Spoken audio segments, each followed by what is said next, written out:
মমতাদির হাত ছেড়ে এবার মোদি জুটে সায়নী ঘোষ। নতুন দল গড়ে এনডিএকে সমর্থনের বড় আশ্বাস তুলপাড় বাংলা। নমস্কার, আপনারা দেখছেন ডিজিটাল নিউজ। এই মুহূর্তের সবচেয়ে বড় এবং চাঞ্চল্যকর খবর নিয়ে হাজির হয়েছি আমি রেজাউল ইসলাম।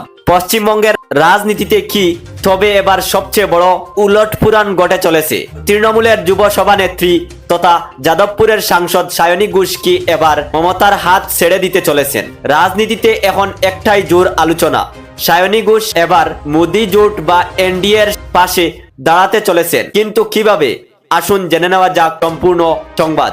2026 সালের বিধানসভা নির্বাচনের ফলাফলের পর থেকেই তৃণমূল কংগ্রেসের অন্দরে একটা বড় রকমের অসন্তোষ বা ক্ষোভের সৃষ্টি হয়েছে।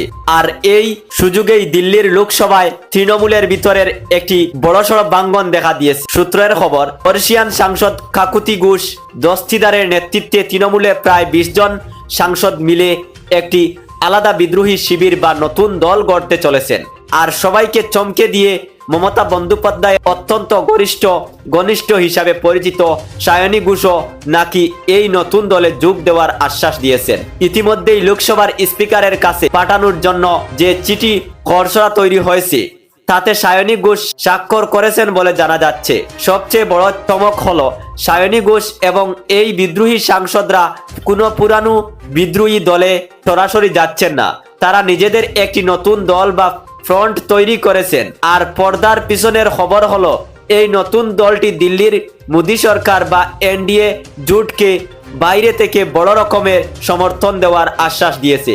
ইতিমধ্যেই শুভেন্দু অধিকারী এবং দিল্লির কেন্দ্রীয় মন্ত্রী ভূপেন যাদবের সাথে এই বিদ্রোহীর সাংসদদের গোপন বৈঠক হয়েছে বলেও খবর আসছে।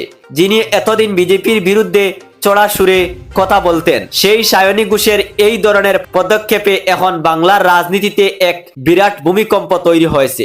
এখন দেখার সায়নী ঘোষ এবং এই 20 জন সাংসদ কবে নাগাদ তাদের এই নতুন দল এবং এনডিএ জোটকে সমর্থনের কথা আনুষ্ঠানিকভাবে ঘোষণা করবেন। এই খবরের পরবর্তী সমস্ত আপডেটের জন্য এখন আমাদের পেজটি ফলো করে এবং চ্যানেল সাবস্ক্রাইব করে রাখুন, যাহাতে যে কোনো গুরুত্বপূর্ণ বা এই খবরের পরবর্তী আপডেট পেতে সুবিধা হয়। ধন্যবাদ। জয় হিন্দ, জয় ভারত।